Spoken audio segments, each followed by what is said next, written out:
माँ बाप के अच्छे बुरे कर्मों का फल पुत्र को भी भोगना पड़ता है।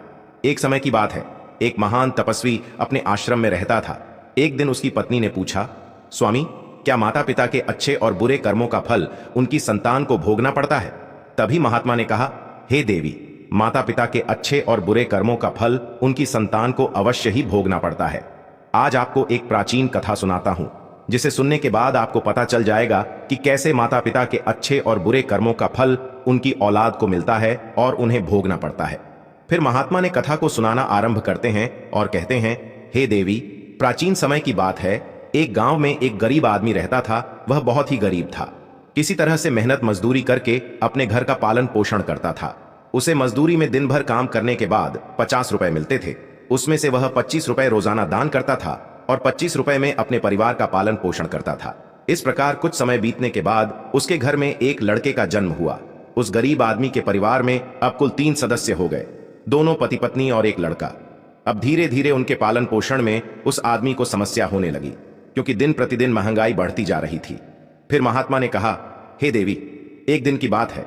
उस आदमी के लड़के ने अपने पिता से पूछा, पिताजी, आप रोजाना 50 कमाते हैं, जिसमें से आप 25 रुपये रोज दान कर देते हैं, और 25 रुपये में हम अपना गुजारा कैसे कर पाएंगे? उस आदमी को चुपचाप देखकर उसकी पत्नी ने कहा, बेटा, ऐसी कोई बात नहीं है। तुम्हारे पिताजी रोज 50 रुपये कमाते हैं और 25 रुपये दान कर देते हैं। यह तुम्हारे लिए ही दान करते हैं, दूसरों के लिए नहीं। लेकिन वह लड़का इस बात को नहीं समझ पाया, क्योंकि वह बहुत ही छोटा था। महात्मा ने कहा, हे देवी, इसी तरह से कुछ समय बीतता गया और उस गरीब आदमी का लड़का धीरे धीरे बड़ा होने लगा और उसकी उम्र 16 वर्ष की हो गई। एक दिन वह आदमी काम करके शाम के समय वापस अपने घर लौट रहा था। तभी रास्ते में एक काला भैंसा आया और आकर उस गरीब आदमी को मारने लगा। उस भैंसे के हमले की वजह से उस आदमी की वहीं पर मृत्यु हो गई। जब उस आदमी की पत्नी और उसके लड़के को पिता की मृत्यु की खबर मिली तो उन्हें बड़ा दुख हुआ। फिर एक दिन उस गरीब आदमी के लड़के ने अपनी मां से पूछा, मां, हमारे पिताजी कहां चले गए हैं? उस गरीब आदमी की पत्नी ने कहा, बेटा, तुम्हारे पिताजी हम सबको छोड़कर यमपुरी में यमराज के पास चले गए हैं। तब बेटे ने कहा, जब पिताजी थे तो रोजाना 50 रुपए कमाते थे। हमारा पालन पोषण उसी में करते और 25 रुपए वह दान करते थे। अब हमारा पालन पोषण कैसे होगा? कैसे हमारा पेट भरेगा? फिर मां ने अपने बेटे से कहा, बेटा, जिस घर में गरीबी होती है उसका कोई सहायक नहीं होता है। उससे सभी दूर भागने लगते हैं, सिवाय भगवान के, क्योंकि वही गरीबों के सहायक होते हैं। फिर बेटे ने अपनी मां से कहा, मां, ऐसा मत सोचो। मैं यमराज के पास जाऊंगा और अपने पिताजी को वापस लेकर आऊंगा। हमारी गरीबी देखकर यमराज को हमारे ऊपर अवश्य दया आ जाएगी और वह हमारे पिताजी को मेरे साथ अवश्य भेज देंगे। महात्मा ने कहा, हे देवी, उस छोटे से बच्चे की बात पर उसकी मां ने ध्यान नहीं दिया। फिर एक दिन की बात है, उस गरीब आदमी की पत्नी अपने लड़के को घर पर अकेला छोड़कर गांव में काम करने के लिए चली गई। उधर उस लड़के ने मन में सोचा कि मैं यमराज के पास जाऊंगा और अपने पिताजी को लेकर आऊंगा। ऐसा सोचकर वह लड़का अपने पिताजी को लाने के लिए अपने घर से चल देता है। उस लड़के को चलते चलते काफी समय बीत गया। फिर उसे थकान का अनुभव हुआ और वह एक बहुत ही विशाल आम के पेड़ को देखकर उसकी छाया में जाकर बैठ गया। तभी उस आम के पेड़ ने मनुष्य की आवाज में कहा, बेटा, तुम कौन हो और कहां जा रहे हो? मेरी छाया में आज तक तुम्हारे जैसा कोमल बालक नहीं आया है। फिर उस लड़के ने कहा, मैं एक गरीब आदमी का बेटा हूं और अपने पिताजी को लाने के लिए यमराज के पास जा रहा हूं। उस आम के पेड़ ने जब उसकी यह बात सुनी तो उसने कहा, बेटा, तू मेरे लिए भी यमराज से एक प्रश्न पूछ कर आना कि मैं कई वर्षों से यहां पर लगा हुआ हूं, लेकिन मेरा एक भी पत्ता जमीन पर नहीं गिरता है और ना ही मेरी डालियां सूखती हैं। मैं कितने वर्षों तक और यहां पर खड़ा रहूंगा? मैंने अपने पूर्व जन्म में ऐसा कौन सा पाप किया था जिस कारण से मुझे इस योनि से मुक्ति नहीं मिल पा रही है? इसका कौन सा कारण है? तब उस लड़के ने कहा कि ठीक है, मैं यमराज से तुम्हारा यह प्रश्न जरूर पूछ कर आऊंगा। महात्मा ने कहा, हे देवी। इतना कहकर वह लड़का वहां से आगे जाता है और चलते चलते रास्ते में उसे एक इच्छाधारी सर्प मिला। उस सर्प को देखकर वह लड़का डर के मारे कांपने लगा और वहां से भागने ही वाला था। तभी वह सर्प मनुष्य की आवाज में बोलने लगा, बेटा, तुम मुझसे डरो मत। मुझे इतना बताओ कि तुम कौन हो और कहां जा रहे हो? वह लड़का उस सर्प के पास गया और हाथ जोड़कर कहने लगा, हे नागराज, मैं गरीब आदमी का बेटा हूं और मैं यमराज के पास अपने पिताजी को लाने के लिए जा रहा हूं।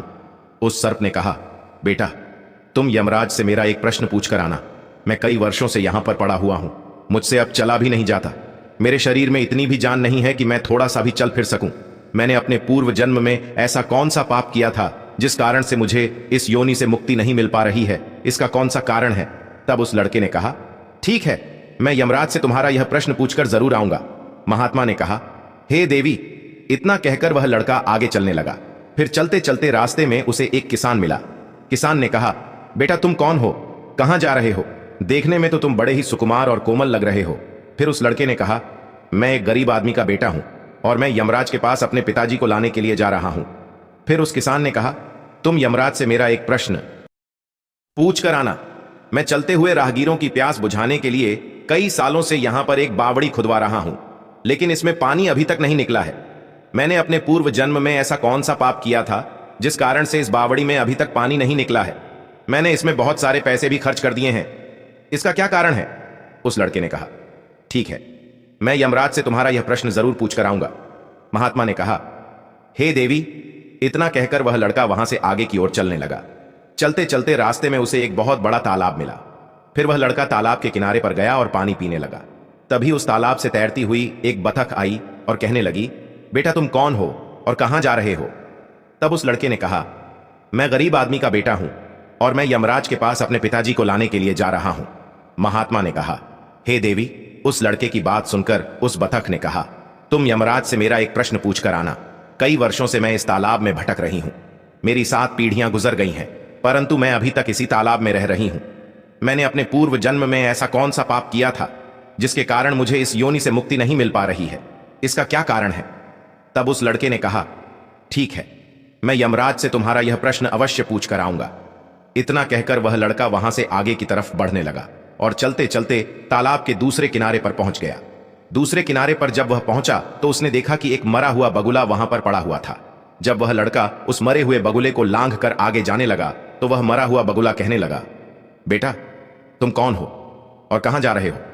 उस लड़के ने उसकी आवाज सुनकर कहा कि मैं एक गरीब आदमी का लड़का हूं और मैं यमराज के पास अपने पिताजी को लाने के लिए जा रहा हूं। उस बगुले ने कहा कि तुम यमराज से मेरा एक प्रश्न पूछ कर आना कि मेरा शरीर कई वर्षों से इस तालाब के किनारे पर ही पड़ा हुआ है। कभी पानी की लहर आती है तो मेरा शरीर तालाब के अंदर चला जाता है और पानी की लहर से वापस तालाब के बाहर निकलकर किनारे पर आ जाता है। ना तो मेरा शरीर गलता है और ना ही सड़ता है। इतने सालों से जैसे का तैसा ही है। मैंने अपने पूर्व जन्म में ऐसा कौन सा पाप किया था जिसके कारण मुझे इस शरीर से मुक्ति नहीं मिल पा रही है? इसका क्या कारण है? उस लड़के ने कहा, ठीक है, मैं यमराज से तुम्हारा यह प्रश्न जरूर पूछ कर आऊंगा। महात्मा ने कहा, हे देवी। इतना कहकर वह लड़का वहां से चलने लगा और वहां से चलते चलते यमपुरी में पहुंच गया और वहां पहुंचकर यमराज को प्रणाम किया तथा हाथ जोड़कर कहने लगा, है यमराज, मेरे पिताजी कहां पर हैं? जब मेरे पिताजी घर पर थे तो वह रोजाना 50 रुपए कमाते थे, जिसमें से 25 रुपए तो दान कर देते थे और 25 रुपए में से हम लोगों का पालन पोषण करते थे। लेकिन अब मेरे पिताजी घर पर नहीं है तो मैं और मेरी मां भूखे मर रहे हैं। आप उन्हें जल्दी से मेरे साथ हमारे घर पर भेज दीजिए। महात्मा ने कहा, हे देवी। फिर यमराज ने उस लड़के की बात सुनकर कहा, ठीक है, मैं तुम्हारे पिताजी को घर पर भेज दूंगा, पहले तुम यहां पर बैठो। यमराज ने उस लड़के को अपने पास में बिठाया और उसको भोजन कराया। भोजन कराने के बाद पूछा कि तुम्हें और क्या चाहिए? फिर उस लड़के को रास्ते में जो जो मिले थे उनके प्रश्न यमराज से पूछे। यमराज ने उन सभी के प्रश्नों का उत्तर दिया और कहा कि बेटा तुम जाते समय उन सबको उनके उत्तर बताते जाओ। फिर यमराज ने कहा कि बेटा तुम अपने घर पर जाओ, तुम्हारी मां तुम्हारा इंतजार कर रही है, तुम्हारे पिताजी तुम्हारे घर पर पहुंच जाएंगे। फिर वह लड़का यमराज को प्रणाम करके वहां से वापस अपने घर के लिए चलने लगा। चलते चलते रास्ते में सबसे पहले उसे वही मरा हुआ बगुला मिला जो तालाब के किनारे पर पड़ा हुआ था। उस लड़के को देखकर वह मरा हुआ बगुला कहने लगा, बेटा क्या तुमने यमराज से मेरा प्रश्न पूछा था? तब उस लड़के ने कहा, हां, मैंने यमराज से तुम्हारा प्रश्न पूछा था। यमराज ने कहा कि तुम पहले बहुत बड़े विद्वान थे, परंतु तुमने किसी को भी अपना ज्ञान नहीं बताया। अब मर गए हो, वह ज्ञान तुम्हारे अंदर ही अंदर खुल रहा है। जब तक तुम अपना ज्ञान किसी को नहीं बताओगे तब तक तुम्हारी आत्मा को शांति नहीं मिलेगी। महात्मा ने कहा, है देवी। फिर उस मरे हुए बगुले ने कहा कि बेटा अब ऐसी हालत में मेरे पास ज्ञान लेने के लिए कौन आएगा, तुम मेरा ज्ञान ले लो। फिर उस बगुले ने उस लड़के को जितना भी उसके पास ज्ञान था वह सारा ज्ञान दे दिया और ज्ञान देने के बाद तुरंत ही उसकी आत्मा को मोक्ष की प्राप्ति हो गई। फिर वह लड़का आगे चल पड़ा। चलते चलते उसे वही बतख मिला। बतख ने कहा कि बेटा क्या तुमने यमराज से मेरा प्रश्न पूछा था? उस लड़के ने कहा कि हां, यमराज से मैंने तुम्हारा प्रश्न पूछा था। उन्होंने कहा कि तुम्हारे अंदर अमृत है, जब तक तुम इस अमृत को किसी को नहीं दोगे तब तक तुम ऐसे ही व्याकुल रहोगे।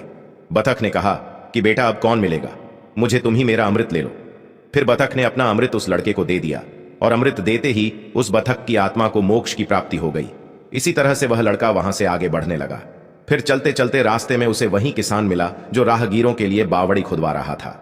उस किसान ने जैसे ही उस लड़के को देखा तो बड़े प्रेम से वह हाथ जोड़ करके कहने लगा कि बेटा, क्या तुमने यमराज से मेरा प्रश्न पूछा था? उस लड़के ने कहा, हाँ पूछा था।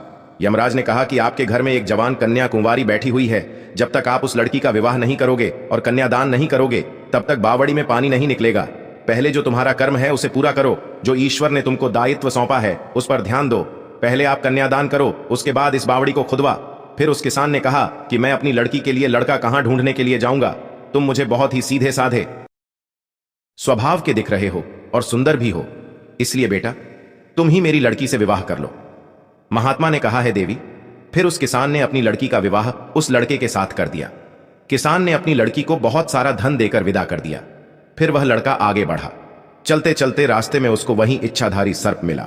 उस सर्प ने कहा कि बेटा, क्या तुमने यमराज से मेरा प्रश्न पूछा था? तब उस लड़के ने कहा कि हां पूछा था। यमराज ने कहा कि तुम्हारे पास जो नागमणि है, तुम उस नागमणि को धरती पर उगलते हो और ना कभी किसी को दान दिया है। जब तक तुम इस नागमणि का दान नहीं करोगे तब तक तुम्हारा शरीर ऐसे ही बना रहेगा।